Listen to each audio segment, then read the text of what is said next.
in a police role is more. So a lot of centurions also served as like a police. But don't police use violence?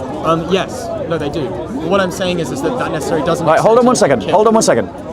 Because the debate that we're having is whether Christians can use violence. You have just conceded that the early church fathers recognized legionnaires as Christians acting like police officers, and police officers use violence to uphold the law, which Rome, in Romans 13, is sanctioned by Paul, that says that they have the power of the sword.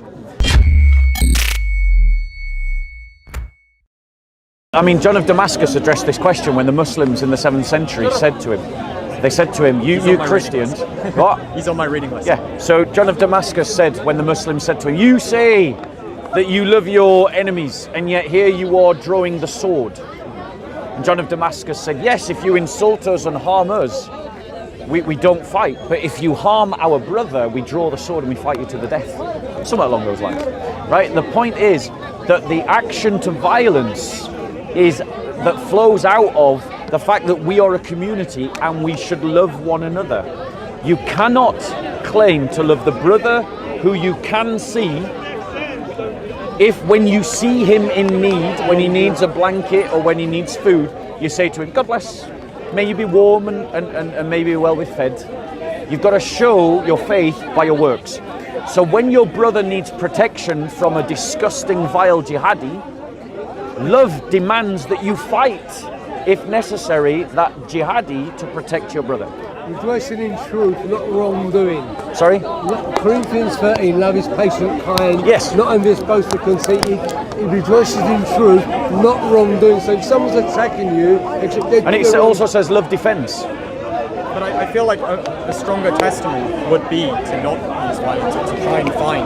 I mean, if you look at the history of Mennonites and Anabaptists, the immense amount of persecution as a group that we suffered is insane. But the fact that we never raised the sword in response, that we went to our dads as martyrs, I think is a stronger testament. But that's a prophetic argument. But I'm arguing from the general principle of love. What you're doing, and I agree, it's a valid argument, right? Like, I am not saying it's stupid. Right? I don't think you are, don't worry. Right? But because you're making a prophetic argument, not a moral obligation, right? Your argument is prophetic. It's about witness. It's about testimony. It's about testifying to the importance of peace. It's about testifying to the being a witness to the gospel of peace, to the kingdom of peace. Yes. Right? And I agree. Right? It's great. But that's not what flows out of the general principle of love. The general principle of love in a fallen world requires that when Christians are being persecuted, that we cannot do nothing. I mean, I would do something, I just wouldn't use violence. Right, but the point is, love, let me ask you this question again, because I think we kind of settled this debate right in the first 5 minutes. If someone right now, started physically attacking your wife, would you physically if someone physically started attacking your wife, are you just going to stand there and let them beat her up? I would put myself in between them. Right, and then what? What you do when you stand in between them? I would attempt to put myself on them. And right, but the moment you do that, you've used violence. The moment you grab, but the moment you grab someone in the context of a fight, you've used an act of violence. Granted, it's very minimal. It's not as much violence as I would use, because I'd be jabbing the guy in the eye with the umbrella, right? I'd be punching him in the face, right? I'd be kicking him in the butt, like up the ghoulies. I'd be grabbing his crotch and I'd try to crush it. I'd stick my thumb in his eye and I'd try and push it right in.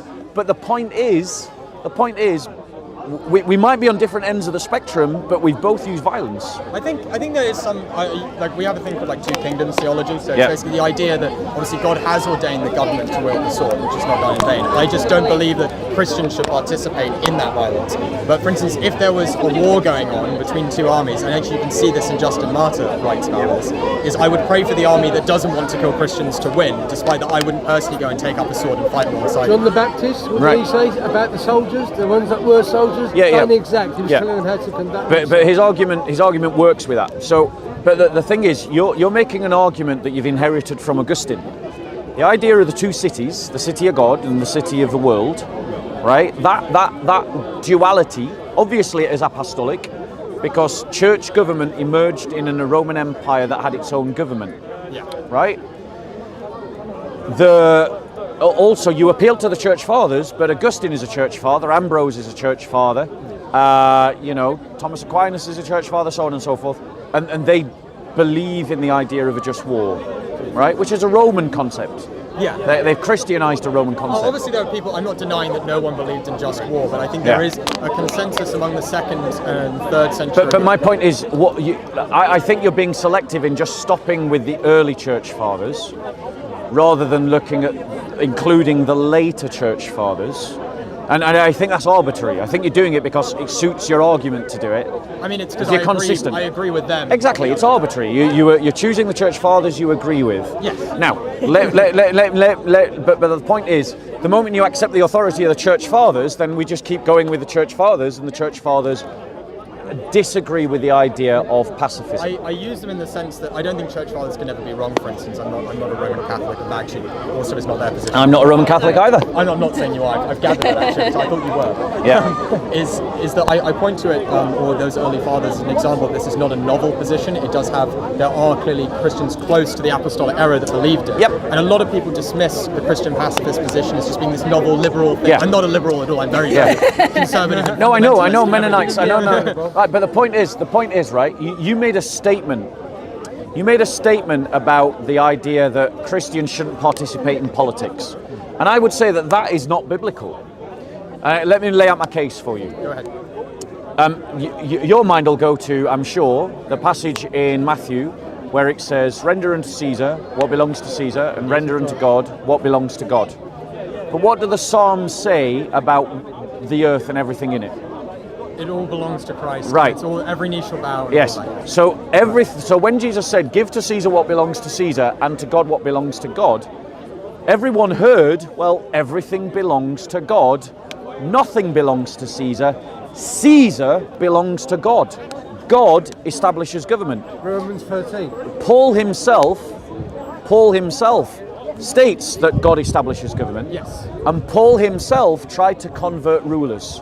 Remember when he was in front of King Agrippa? No, Well, we should convert Right. everybody. Right. Yeah. So when King Agrippa becomes a Christian, there's nothing. Remember, Paul said, I want you to be like me in every way apart from these chains. He also wrote in his letters, if you were entered as a slave, continue as a slave. If you were a free man, continue as a free man. If you were single, continue in the state that you were in.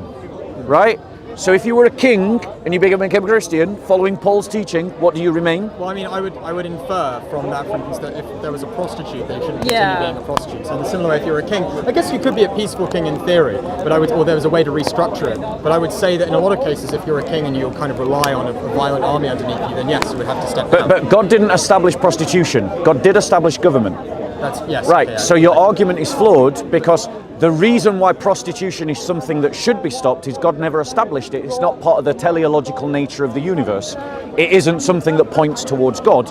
Government points towards God, which means that it is supposed to be ordered according to Christian teachings and principles, which can only be done if rulers are themselves converted and still rule.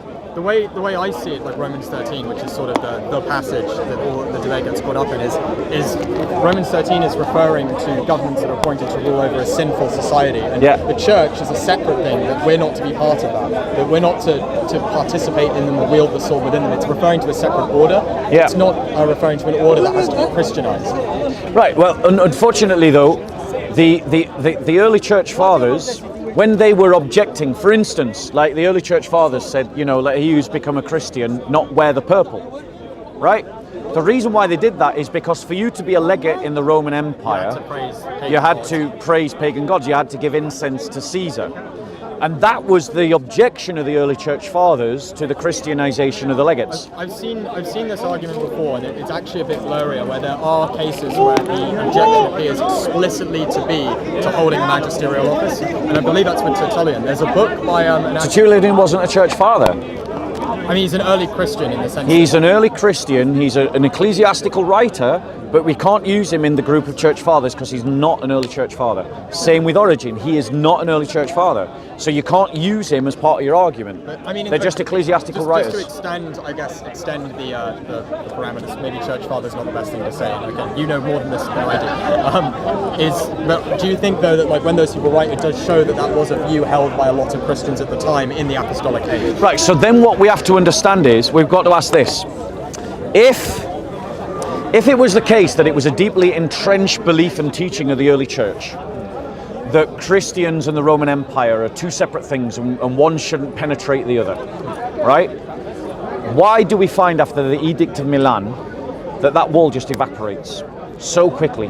So in less than 100 years from the Edict of Milan and the Battle of Milvian Bridge, which Christians believe was inspired by a vision of the Christ, that we get Theodosius I and the Christianization of the Roman Empire, without any resistance at all from any church father. No church father argues against that interpenetration. So I don't know enough about that event specifically to come back at you with it, so I will go home and look into it. So for now I concede to you. Yeah. But in some cases, again, referring to the other thing about wearing the purple is some of these that I've read into, the traditional presentation of it isn't quite accurate, and I would be surprised actually if I do read into this. And if I'm wrong, I'll come back and say that I'm wrong. Well, I'll email you and say I'm wrong. Yeah. I could very well be. I'm not saying I'm not. It was also that these legates were commanded by the Caesars to persecute the Christian. But it's that there are other things in that same period that do seem to explicitly say the objection is to just holding magisterial office and not the pagan element, like blank. Yeah. I think that it's in the context that the legates, it's like the Roman centurions that rather died than carry out commands to execute Christians. Yes. Right? They were centurions. They were in the army. They were not anathematized. They were like John the Baptist when he said to the Romans, be happy with your pay and don't extract money from people. They were Christians inside the Roman legions, and the church fathers were not saying to these Roman legionnaires, you should leave the Roman legion. This is actually a debate also in these early Christian writings, where some appear to believe that you can serve in the centurions in an auxiliary role, but you can't kill. While others believe you can't serve in it at all, which is more where I don't have a clear position either way on that one. But again, I don't think it's so clear-cut as they're saying, like, oh yeah, you can go out into an army and fight and wield the sword and kill. But if you are an auxiliary in an army, are you helping other people to kill? In a police role is more. So a lot of centurions also served as like a police. But don't police use violence? Yes, no, they do. What I'm saying is that necessarily doesn't. Right, hold on one second. Because the debate that we're having is whether Christians can use violence. You have just conceded that the early church fathers recognized legionnaires as Christians acting like police officers, and police officers use violence to uphold the law, which Rome, in Romans 13, is sanctioned by Paul, that says that they have the power of the sword.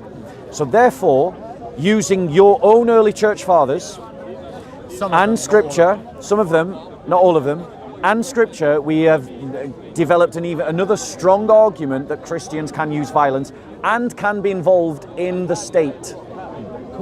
So in other words, you claiming that Christians shouldn't be involved in the state is undone by your own argument. Cornelius wasn't asked to resign his position when he got we the Holy Spirit and coming in, did he? It's nowhere in Acts that it says, Cornelius, you're a Christian now, stop.